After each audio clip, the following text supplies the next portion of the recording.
ईसा से लगभग 3000 वर्ष पूर्व प्रातः 4 बजे सिंधु नदी के किनारे बसी एक जागती हुई नगरी। जब संसार के अधिकांश भाग अंधकार में डूबे थे, तब कुछ नगर ऐसे थे जहां रात कभी पूरी तरह समाप्त नहीं होती थी। मिट्टी की सड़कों पर बैलगाड़ियों के पहिए चलने लगते थे, गोदामों के द्वार खुलते थे और अनाज से भरे मटके गिने जाते थे। यही वो समय था जब व्यापार केवल वस्तुओं का आदान प्रदान नहीं, बल्कि सभ्यताओं की धड़कन बन चुका था। मनुष्य ने जब खेती सीखी, तब भोजन बचा तो विनिमय जन्मा, और विनिमय से साम्राज्यों की नींव रखी गई। प्राचीन काल में व्यापार सिक्कों से नहीं, आवश्यकता से शुरू हुआ था। किसी गांव के पास गेहूं अधिक था तो दूसरे के पास नमक, कहीं तांबा मिलता था, कहीं लकड़ी, कहीं दुर्लभ पत्थर। लोग अपने पास की वस्तु लेकर दूर जाते और बदले में वो लाते जिसकी उन्हें कमी थी। इसे विनिमय कहा गया। पर जैसी जैसी नगर बढ़ी, ये सरल व्यवस्था भारी होने लगी। 100 मन गेहूं लेकर कोई व्यक्ति घोड़ा नहीं खरीद सकता था।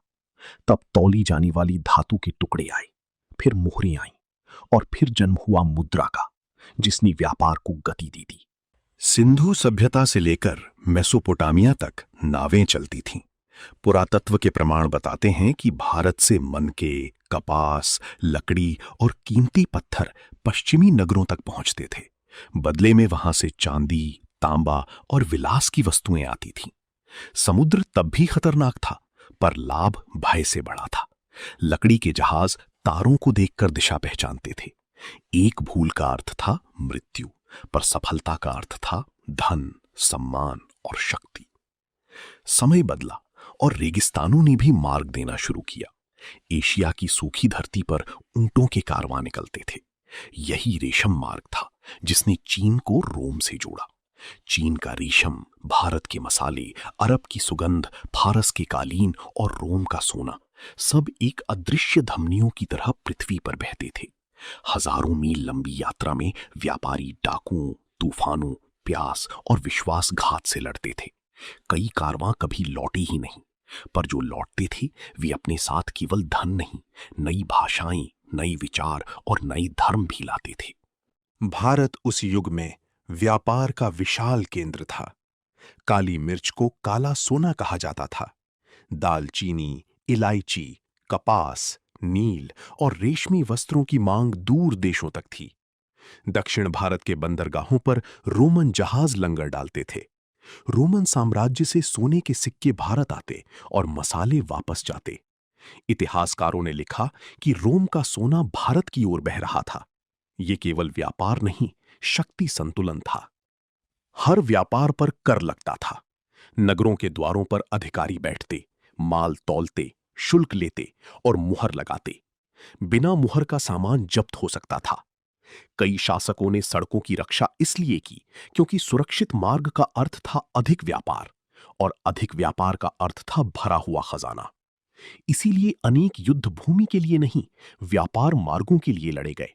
जो रास्ते पर बैठा वही धन पर बैठा। समुद्री व्यापार अपने आप में एक रहस्य था। अरब नाविक मानसून की हवाओं को पढ़ चुके थे। वर्ष की एक समय वे भारत आते, दूसरे समय लौट जाते।